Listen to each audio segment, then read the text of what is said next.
Dinas Lingkungan Hidup Banjarmasin mengeluarkan himbauan kewaspadaan kepada warga seiring meningkatnya cuaca ekstrim dalam beberapa pekan terakhir. Hujan deras dan sering disertai angin kencang dinilai berpotensi menimbulkan pohon tumbang di sejumlah titik di kota Seribu Sungai ini. Dinas Lingkungan Hidup Banjarmasin mengeluarkan himbauan kewaspadaan kepada warga seiring meningkatnya cuaca ekstrim dalam beberapa pekan terakhir. Hujan deras dan sering disertai angin kencang dinilai berpotensi menimbulkan pohon tumbang di sejumlah titik di kota Seribu Sungai ini.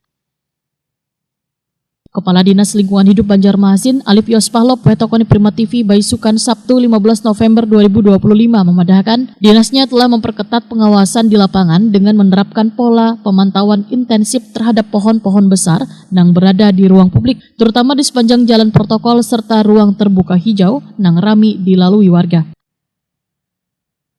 Langkah ini merupakan bagian dari upaya mitigasi untuk mengurangi resiko jatuhnya korban maupun kerusakan sarana publik. Pengalaman tahun 2024 menunjukkan tingginya kasus pohon tumbang akibat cuaca ekstrim yang berdampak pada kemacetan lalu lintas hingga kerusakan pemukiman warga.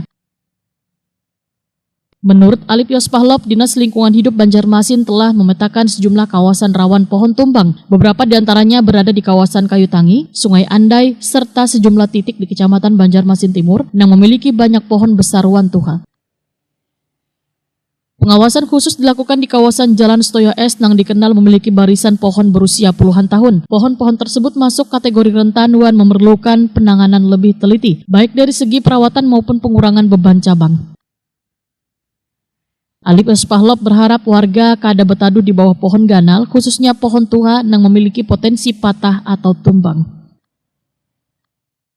Terkait dengan ada perubahan cuaca ya saat ini, di mana berdasarkan rilis BMKG kita ada potensi angin kencang dan badai gitu beberapa hari terakhir, dan kami dari Dinas Lingkungan Hidup khususnya melakukan peradaan pohon-pohon beberapa titik yang dianggap berpotensi terjadi tumbang, walaupun memang ada terjadi juga beberapa titik karena memang ada lapuk ya. Daerah-daerah yang cukup rawan itu yang memang agak kosong itu daerah Sungai Andai. Di sana angin karena memang ada kosong di sana, jadi potensinya cukup tinggi di sana. Kemudian ada daerah timur juga karena kan di sana agak kosong juga. Kita berharap nanti jangan sampai terjadi hal-hal yang tidak kita inginkan. Pohon-pohon besar itu memang kita lakukan peradaan di beberapa titik. Agar jangan sampai terjadi hal yang tidak kita inginkan.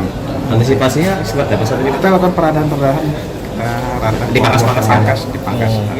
Kemarin ada kejadian di Pramuka ya, sudah ada diklaim dari asuransi dan kita sudah bayar. Keluar berapa tagihan mereka kita dibayarkan lagi asuransi.